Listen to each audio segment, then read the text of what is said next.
Hello all, I'm Coach Max, and in this video we're going to be discussing speed versus torque. First of all, what is speed? Speed is defined as the rate at which an object moves. This is calculated as the distance traveled divided by the time it takes to travel that distance.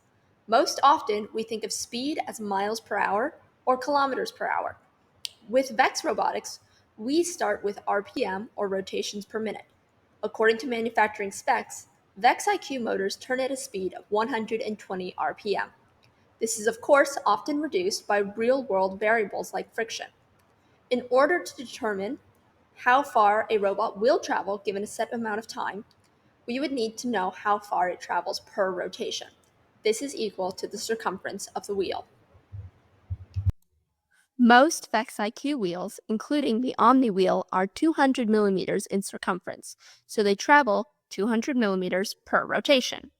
When we plug this in with our 120 rotations per minute, we determine that the theoretical maximum speed is 24,000 millimeters per minute, or 78.74 feet per minute.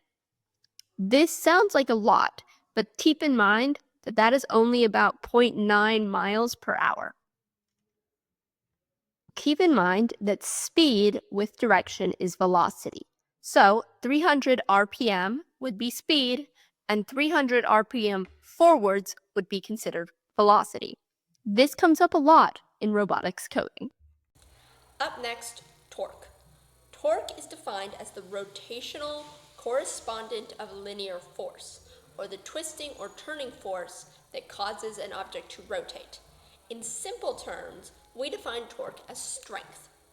With VEX IQ motors, the quoted stall torque, or the maximum strength the motor can exert before stalling and therefore no longer functioning, is 0.414 Newton meters.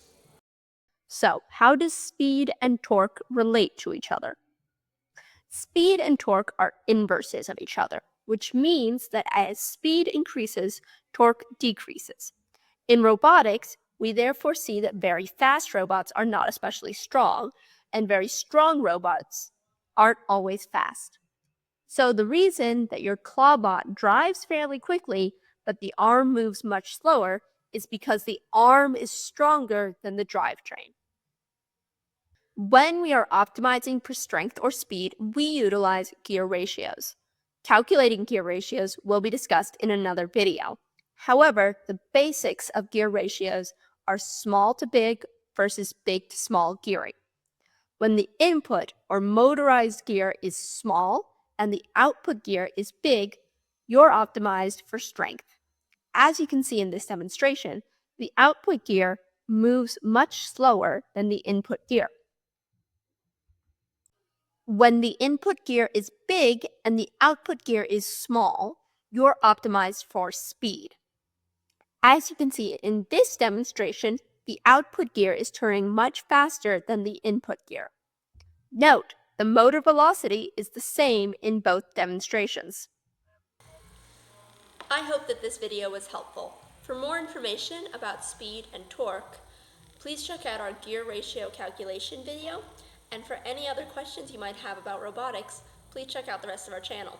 Thanks for watching, and please subscribe to get notifications when we release a new video.